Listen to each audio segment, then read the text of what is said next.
In this video, I will show you how to build a list in Scholar Tag.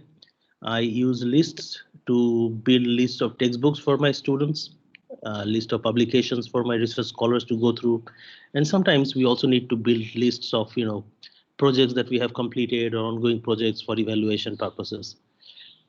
To create a list, we click on the new list option from the top menu. We enter a few keywords or basic information about this list, some description, and then we come to this panel, which essentially is also the page that students would come to when they access this list that you have created. So this is a single page application, that is, you can build the list while staying on this page itself, and it connects to a lot of services through API calls. So it calls YouTube APIs, it calls journal website APIs, it calls patent database APIs, and through that it helps you to build a very decent list from this single page. So you stay here, you enter some of these search words and stuff, and then the necessary APIs are called and results are fetched, and you can pretty much add items to your list while on this page itself. So it's called a single page application. And so here, if you see this downward pointing arrow, you click on it. So you see that right now you can add a subfolder or a YouTube video, URL of external resource, a journal article, a patent, or a textbook. You can even upload a file. You can add a coursework or list that is already on scholartag.com as a child node for this parent node. So this course or list already on Scholartag is actually an important feature, because suppose you already have a list on something, and say you have a list on fluid mechanics, then you can put that as a child node for this good books on aerodynamics, because then that becomes like a very useful prerequisite. In this case, I will create a few subfolders to begin with for better organization of this list. General introductory, then I will do low speed aerodynamics. Interestingly, the area of aerodynamics is divided into 4 or 5 branches or subcategories based on the relative flow speed. Okay, so we have low speed aerodynamics, we have high speed aerodynamics, and then we have very high speed aerodynamics. And the very high speed aerodynamics essentially refers to the hypersonic regime above Mach 5, where some interesting effects show up. Primarily, the high temperature gas dynamic effects show up. Some other effects show up. So that is why we have these some of these nomenclatures. And when we refresh this list, so we see that we have created these 4 subsections under good books on aerodynamics. Now, under general introductory, I would like to add a YouTube video that explains what is this aerodynamics, so that for visitors who are not particularly familiar but are curious to know what kind of textbooks are being used by aerospace or aerodynamic students, they at least will have a fair introduction to what is aerodynamics. Sometimes you have to be careful, because some of these videos can have some things wrongly explained or misinformation. I'm sure that the people who are creating these videos, they are sometimes unaware of some of these mistakes. But as a faculty member, I think it is important for us to go and at least take a look at what information is being conveyed. But at this point, since this is just a demonstration, I'm adding this one. And you see, when you refresh this list, you see that Intro to Aerodynamics has been added as a child node to general introductory at this point.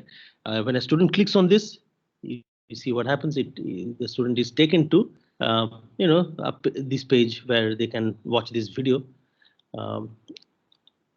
At this point, I want to add a textbook to this node, Introduction to Flight.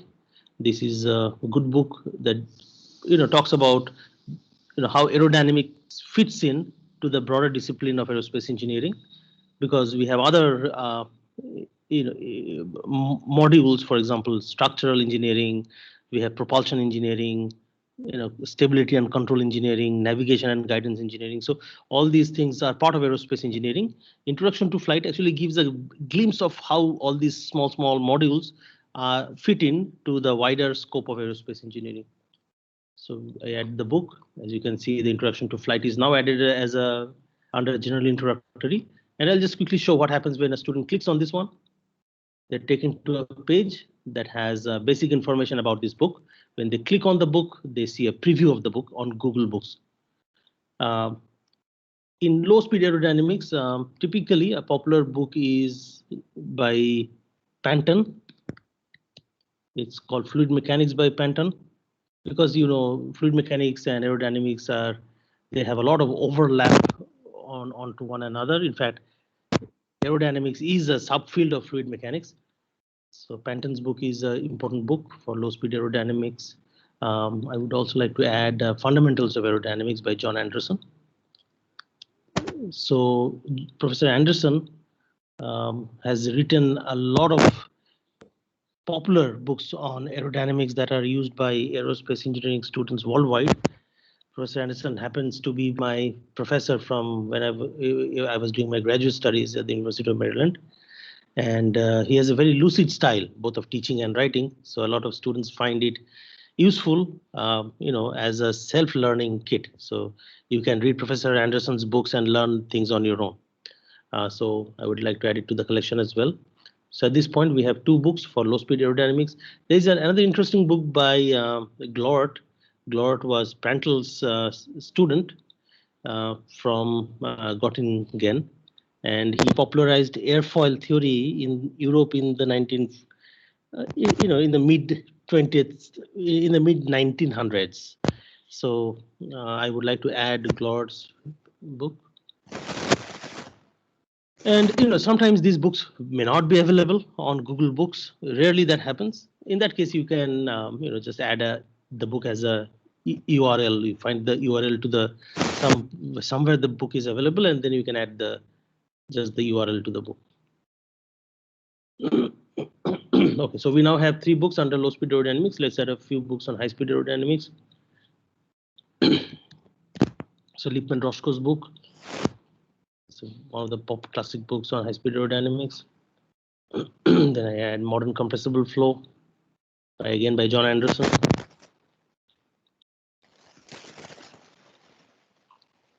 I mean, you can refresh the list or you can refresh it later as well. In this very high speed aerodynamics, add a textbook. So we have a textbook on hypersonic. Just the keyword might be enough. Okay, this is another book by Professor Anderson once again. So at this point, as you can see, we have added some of these things to the list. Now, just to show what else can be done, let me go through all these other things that can be done one by one. So you see, we have already seen how to add a subfolder. We have seen how to add a YouTube video because we added the intro to aerodynamics video. The URL of an external resource. Okay, so we will see that all you need to do is you enter the URL of the resource and the caption for the resource. Okay, so for example, NASA has some online resources for, with simulators on aerodynamics, etc. So you might like to, point to that resource and put a caption for that resource. So that way you can add a URL to external resource. In terms of adding a journal article, conference paper, book chapter, you can select what you are looking for. And then here, say I put Bernoulli's theorem. Because Bernoulli's theorem is something of relevance to low speed aerodynamics. And sometimes, it's not you may not find the things you're looking for, so you have to refine your search a bit. Let's do airfoils.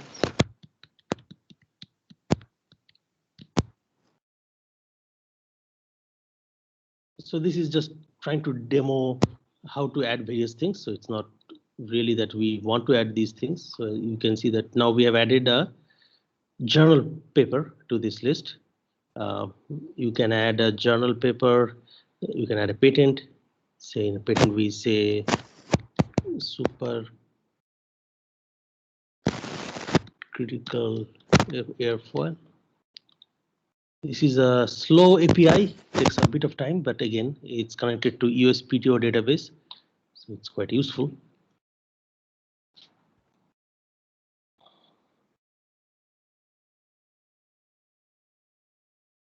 Okay, so let us just add this one for the time being. So we have added a journal article, we have added a patent. Let's see, journal article, patent, textbook, we have seen uploading a file. So let me upload a file under general introductory, and essentially a file that contains my academic background or my CV. Sometimes people are curious to know the details of the person who has created the list, so you can think of it as a something to that purpose. So once the document has been added, you enter the the title for the document, and now this assignment, yes or no, is a very important tool. Okay, you will see that when you're building a course, for example, you might like to add some assignments, and in those assignments you might like to so if you mark it as an assignment, then students can actually submit their responses to your assignment through some other tool that ScholarTag has. So at this point, this is not exactly an assignment, so we hit submit, and when we do refresh list, you see my resume has been added. If you click on this, it directly takes you to the PDF file, okay, where my resume is. Now, in this particular situation, I would like to put my resume as the first item in this list. So what I do is, you see that the top, I think 1, 2, 3, 4, 5, 6, 7, 8. The first 8 options are really to add things to this list. However, the last 4 are something that allows me to modify, edit, delete things. So here you see that there's something called keep parent, change position. So this is what we need. Okay, we want to just move this one to the top of this list. We could have also, there is option of editing this node, deleting this node and highlighting this node. Now, this highlight dehighlight is another very powerful feature. So I will show you what that means. That is essentially you can highlight a item, and then you can take a snapshot and send it to your students. So when they click on it, they will be able to see the highlighted node, because sometimes in a big list of things, you would like to draw the attention of your students to some particular line item, and this highlighting comes useful then. At this point, let's do a small exercise on what it means to keep the same parent but change the position. It's quite self-evident when you see what it does. So we have moved this thing to the top of the list. So now my resume is the top of this general introductory. Um, Under this, now let me add. So we have seen how to upload a file, how to upload a course already on ScholarTag. Let's try to do that. So say we have a good books on aerodynamics. Okay, let's see if there is anything in aerodynamics that can be added. Okay, so good books on aerodynamics, I think this is from a previous example. Applied aerodynamics, aerodynamics laboratory 1. Maybe let's add aerodynamics laboratory 1. And you see that this collection C on aerodynamics laboratory 1 has been added. So if someone clicks on this, so you see they will be taken to this previously created list on aerodynamics laboratory. Now let me refresh this page once, because this is what a student will see at this point. If they click on your whatever you have created, they would see something like this. Now, suppose before a lecture you want them to go through this particular patent. So what you can do is you can go here, you can highlight this one, and then you can take a snapshot. So what snapshot will do is, for example, when you open this tree structure, it can be opened in various ways. However, suppose you want your students to see this in this particular way, where this one is highlighted, you can take a snapshot and you can send them this link. What will happen is when students click on this link, you see that the list is opened in the way you want them to see, and the link that you want them to consider is highlighted. So that becomes an easy way to show things in the periphery, but while also highlighting the thing in focus. Um, in terms of this assignment thing, as I said that suppose under this one I add an assignment, upload a file.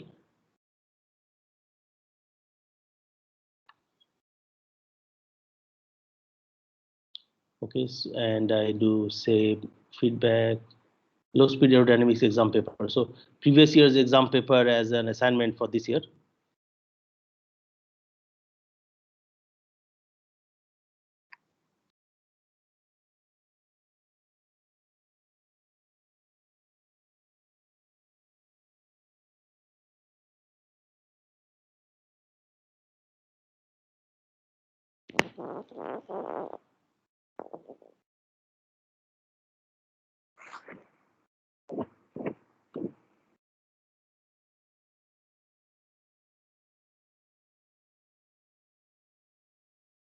Okay, something is not right. Let's try that once again. Okay, it worked.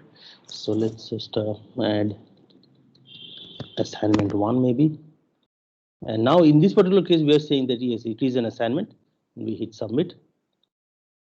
Now you see there is the assignment here. So if we click on it, it goes to the Google storage, finds the document and shows you the document. So this is the assignment pretty much.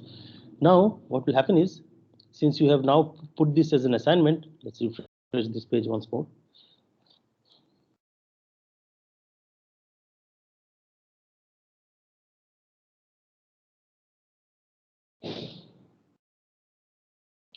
So we have the assignment here. So what will happen is if you click on the assignment on the top, so we already showed what to do snapshots. Now, if you click on assignments, you will see that that assignment shows up. If you click on it, you can view the assignment and you can actually view submissions. In this particular case, we still have no submissions, but students can actually. So this is what the instructor sees when they click on the assignment link. So when the instructor clicks on assignments, he can choose the assignment that is there. So if you have multiple assignments in this list, all those things will show up in this list, and then you can choose one, come to this one, and you can view the submissions. On the other hand, if a student clicks on these assignments, he will see the assignment, but instead of view submissions, he will find tools for submitting response to that assignment. Okay, so the students can submit their responses and answer scripts, and you as an instructor or faculty member can view the submissions. So this is something that we can demo at a later point in time. Also, once you are done with creating the list, you have to publish it. While publishing or before publishing or even after publishing, you can set the access to this list. In many cases, I leave this thing unpublished so that I can just use it for my own use. Sometimes in classrooms when I'm teaching, I'll still pull out this list and I'll show students, maybe a video that I have curated for myself. Because instead of trying to search for things while in the lecture, because sometimes the whole desktop is being shown to the students and faculty members are browsing through their folder structures and on their computer, or they're running search queries on YouTube. And there are reasons why one may not want to do that because of privacy issues. So you can actually put all these things for your use beforehand, and then in the lecture session your students are of course seeing this list on their screen or on the screen in the classroom, but then this is a much controlled environment. So I sometimes use these without even publishing this. So unpublished lists I keep it for myself. However, if you want others to access it, you have to publish it. And so let me first set the access level. Private only those whose emails have been added to the list. For example, if you have a small research group, you want these things to be seen only by members of the research group, you put their email IDs here. However, I would leave it public. Textbook list there's nothing proprietary or private about it. So now the access has become public, so anyone can access it, but we still have to publish it. Okay? So access level is set to public. Now it says it's published and available online, and access is public. Anyone on the internet can access. So what will happen now is this will appear in the searches. As long as it is private or it is it's unpublished, it will not show up in such queries. So this is pretty much a demo of how to build a list. You can play around with pretty much it is an you can choose one of these many options and you can build the list. And these are very evident. You can, if you click on these, you will understand what pretty much these things allow you to do. And then students can bookmark your list, which is an important feature. So when you add the bookmark, then you can access it from this top menu. So when you yourself also see various things, you can also bookmark the lists that are of your own interest. Now, as you see here on the right hand side, we have something called the short courses. What ScholarTag is doing is it's thinking that if I am the creator of this list, then people who are kind of looking at this list have this impression that I must be knowledgeable in this subject. And sometimes they are seeking for more information. They're seeking for an informal, quick, like a crash course or rundown through the content of what is there. Not everyone is able to sign up for a degree program for various reasons. Many are working professionals, many are busy mothers at home. So they can take these. They are often interested in scheduling a short course or something from you. So it is useful if we as faculty members create short courses that run from time to time, so that people who are interested in this subject who have come to this list can check out and eventually register for your course. So to add a short course, you just click on the plus uh, icon, and you can create many short courses under this one particular thing. So in this case, this is a list, but this could have also been a course. A course and list are almost similar. So if you, in this particular example, we started with new list, but we could have built a new course. Course is just a little bit more than a list. It has course information, which semester, what course code, etc. Heavy on the assignments and stuff. Um, but however, it's almost the same thing. So if you know how to build a list, you know how to build a course. So even for those, so whenever you have a list or a course here, it is advisable for you to put, some short course, so that people who are interested in, say, let's do intro to thermoacoustics, although it is not a directly related to aerodynamics, but is some overlap. Again, it's just a demo. So instruction mode is online, offline. Right now, let's keep it online. Start date, say the next week, all the way to end of the week. Fee per participant, in this case, I just for demo purposes leave it at 100. Maximum number of participants. Now, if it is online mode, you can have more, but if you are evaluating their responses, etc., then you have to be careful about the number of participants. Subject area, aerospace engineering, subject level, say undergraduate level, and then let's add a small description. Now here you have to be very descriptive, in the sense, are you going to give out handouts, are you going to take exams, are you going to grade the assignments, etc. So it's important. Will there be some certificate or degree given to these students for taking up this course? Will it be given by you, or will it be given by the institute for which you stand?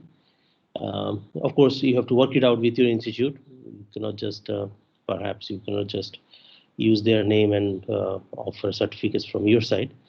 But nonetheless, save this, and you see what happens is now someone coming to this list, looks on the right hand panel, sees your profile, and then see that you are offering an intro to thermoacoustics course, which somehow is related to this one, and then they can actually sign up for this one. So they can register. They enter their name, email ID, affiliation, level of education, and when they hit submit, uh, I, as the owner of this list, will get a notification, and then it is, after that, scholar tag is not very useful. I can use my own, other platforms, or I can use my institute's platform to create my, to run my, to create registration, take registration fees if there are any, and to eventually conduct my short courses. So at this point, I think we have gone over the basic features of this site, and I think you can just play around with it. It's quite intuitive. So thank you.